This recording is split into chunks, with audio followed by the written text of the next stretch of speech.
பார்வதி தேவியின் அவதாரமாக விளங்கும் அன்னபூர்ணேஸ்வரி உலகில் உள்ள அனைத்து உயிர்களுக்கும் உணவு வழங்கும் அம்மையாக கருதப்படுகிறார்.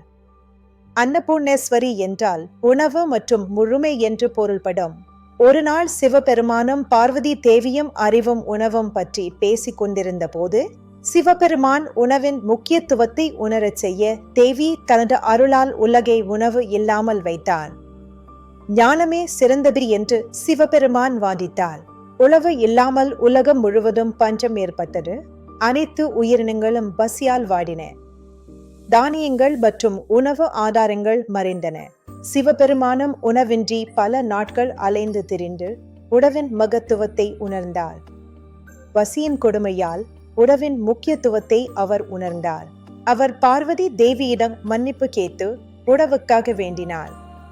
தனது தவறை உணர்ந்து பசியை போக்க வேண்டினார்.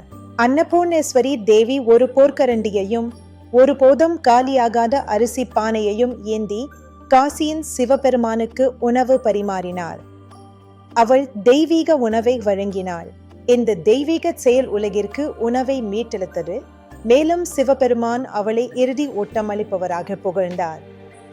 அன்னபூர்ணேஸ்வரி தேவியின் கருணையால் உலகம் மீண்டும் உணவு செழிப்பை பெற்றது. அன்னபூர்ணேஸ்வரி தேவியின் அருளால் இன்று நம் வாழ்வில் உணவின் புனிதத்தையும் நன்றி உணர்வையும் நாம் கற்றுக்கொள்கிறோம். உணவு ஒரு தெய்வீக பரிசு என்பதை இந்த கதை உணர்த்துகிறது. இக்கதை உங்களுக்கு பிடித்திருந்தால் மைலோனி யூடியூப் சேனலை லைக், ஷேர், சப்ஸ்கிரைப் செய்யுங்கள். நன்றி. மறுபடியும் சந்திப்போம்.